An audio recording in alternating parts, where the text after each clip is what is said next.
2026 IBS KBIS just wrapped up in Orlando, and while AI, trendy colors, and luxury appliances are grabbing headlines, one theme kept surfacing across sessions and show floor conversations: housing attainability.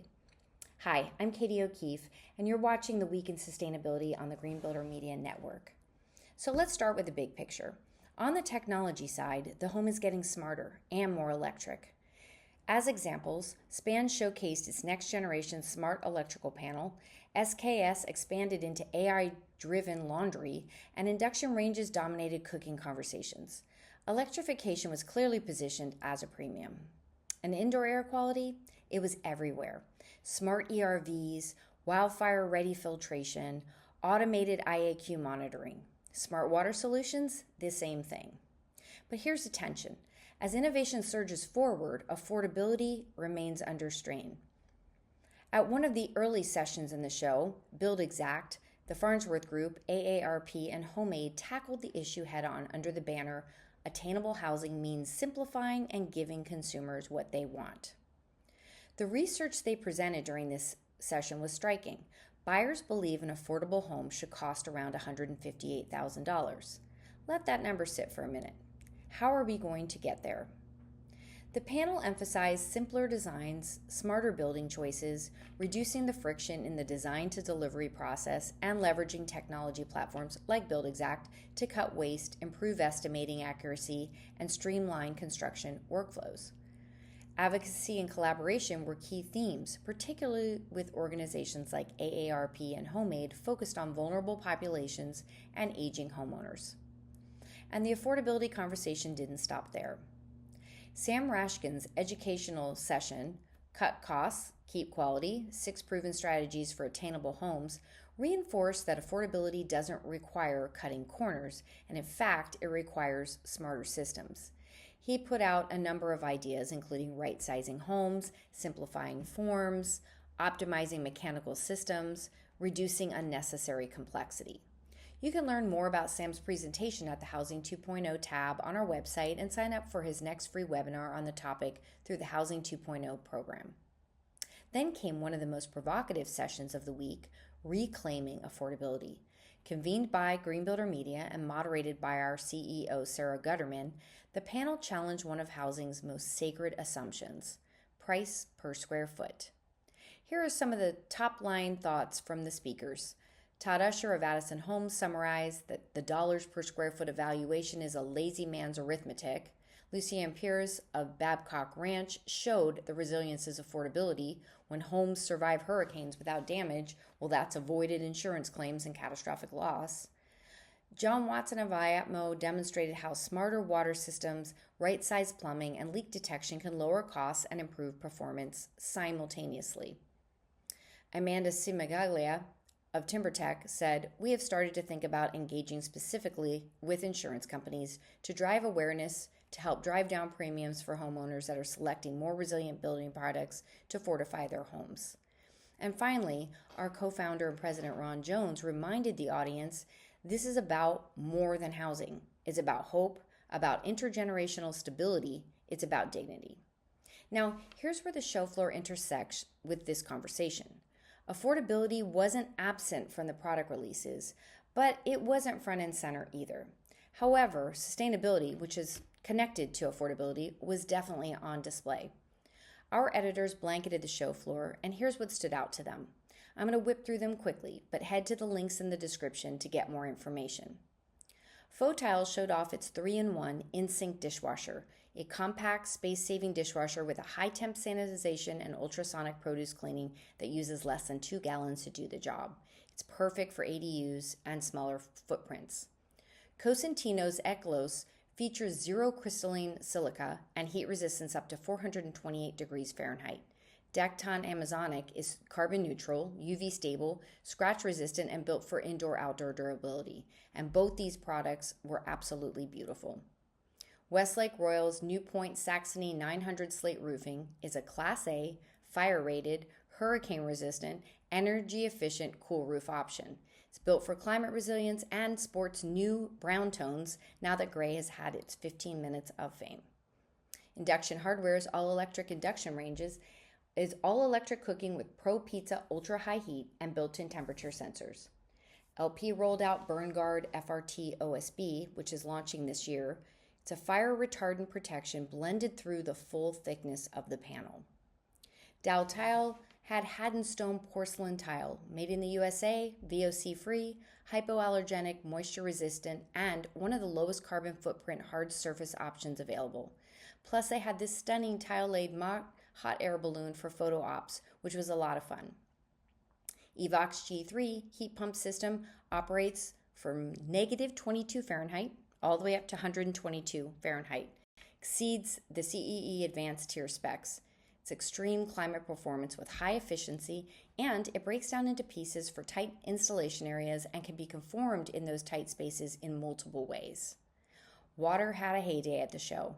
LK introduced an inline water filtration system, Nuvo H2O a salt-free water softening system, and Moen a whole home water filtration system. We are covering these products and many more in the March-April issue of Green Builder magazine, so stay tuned. In our Energy Code Watch, we've got our eyes on Illinois. Illinois adopted the 2024 IECC in November 30th of last year. That means tighter envelopes, better insulation, lower energy demand, all statewide. And they're already working on a 2026 stretch code for communities that want to go even farther. Rhode Island is moving to the 2024 IECC, but with a twist. Their version includes electric-ready provisions. That means new homes must be prepped for induction cooking, heat pump dryers, and future electrification. New York is taking it a step farther. Starting in January 1st of this year, most new single-family and low-rise buildings must be all electric, with fossil fuel systems largely phased out by 2029. And then there's Washington State, where voters approved Initiative 2066, rolling back portions of electrification incentives and restricting limits on natural gas service. So what's the takeaway? Some states are tightening energy codes and building electrification into the future, while others are debating fuel choice and local control.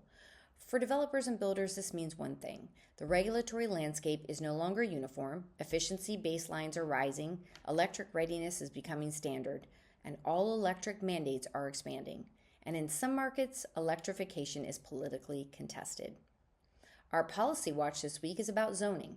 In Idaho, lawmakers recently took aim at housing affordability with a bold set of proposals that would override local zoning rules to make it easier to build missing middle housing, like duplexes, ADUs, small lots, and mixed-use developments. The bills were pitched as a way to boost home building in a state that is struggling with rising prices, where the median single-family home list price has jumped sharply in recent years, like the rest of the country. But in a close 5-4 committee vote, the Senate Commerce and Human Resources Committee voted down most of the package, saying the proposals went too far, too fast, and risked usurping local control. A parallel set of bills in the House covering mobile homes, multifamily and commercial zones, and streamlined lot splits is still awaiting hearings, leaving Idaho's approach to housing policy very much in flux. Now, what if the homes we built didn't just reduce harm, but actually improved health, well-being, and the planet? Well, that's the question behind Living Places, a concept project from Velux under its Build for Life initiative. Located in Copenhagen, Living Places is a full-scale demonstration of what low-carbon, healthy housing can look like. The goal? Cut the carbon footprint of a typical new home by up to 3 times, without sacrificing comfort, beauty, or affordability. The homes are built with bio-based and low-carbon materials. Structural systems are simplified. Components are modular and designed for disassembly. Materials are documented for future reuse. As housing faces mounting pressure around carbon health and affordability, projects like Living Places raise an important question.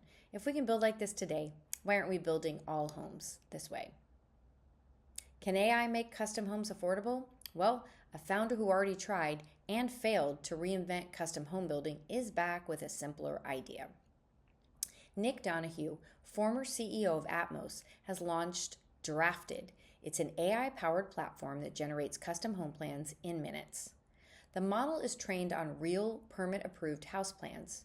Users simply enter specs like how many bedrooms, what square footage, layout preferences, and Drafted instantly produces editable floor plans and exterior designs. The price point? Around $1,000 to $2,000 for a full set of custom-ready plans, significantly less than hiring an architect. Donahue has raised money from prominent tech investors who believe this time the model is leaner and more scalable. So if AI can reduce design costs and timelines, could it expand the custom home market and make personalized housing accessible to more buyers? Drafted isn't building homes, it's trying to remove one of the biggest friction points in getting one built, though, and in today's housing market, reducing friction may be the real innovation. Have you checked out Sarah Gutterman's The Valuation Metric podcast? In her first interview, she sits down with Lucienne Pears of Kitson & Partners to unpack the real story behind Babcock Ranch, America's first solar-powered town, and a national case study in resilience, wellness, and long-term value. You'll hear how the community was designed from the land outward and why it stayed standing and powered through major hurricanes, and why the next frontier isn't just better buildings, it's better metrics, moving from price per square foot to value per square foot. If you care about housing, climate resilience, and what high performance actually means in real life, and look at it in a real life community, this is one you'll want to hear. Here's a quick clip. Where you choose to build matters. 30 miles inland, 30 feet above sea level.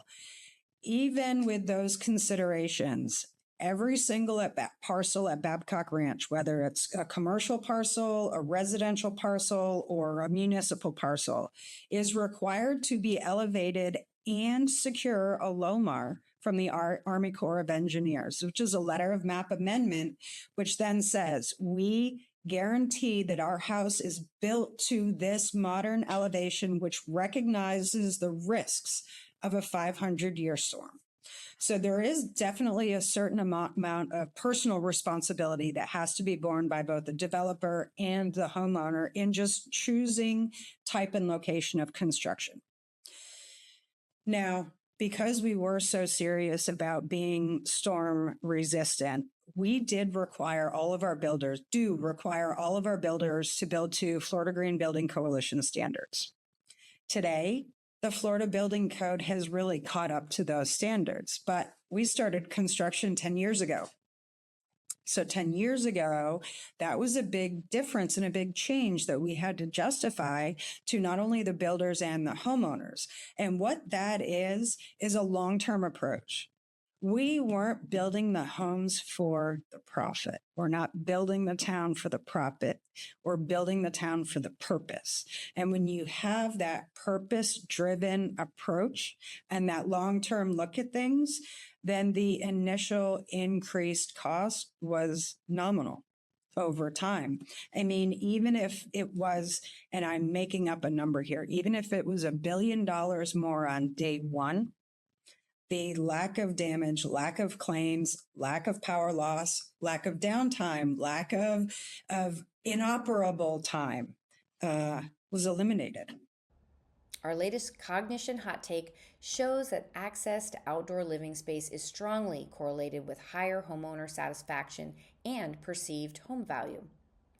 Features like patios, balconies, and views of nature consistently rank among the top drivers of emotional well-being, often far ahead of purely aesthetic upgrades. Buyers also report lower stress and stronger mental health benefits in homes with daylight, fresh air access, and indoor-outdoor flow. Get more data on the Cognition tab on our website. A new report from the Conference Board finds that many U.S. CEOs are dialing back public sustainability commitments in 2026, while international CEOs are doubling down on climate and ESG strategies. The shift reflects mounting political pressure and short-term economic headwinds in the U.S., even as global markets continue integrating sustainability into long-term growth strategies. But there's an important nuance here. As sustainability becomes less about branding and more about operational performance, tied directly to efficiency, risk reduction, and profitability, it may actually grow stronger and more resilient over time.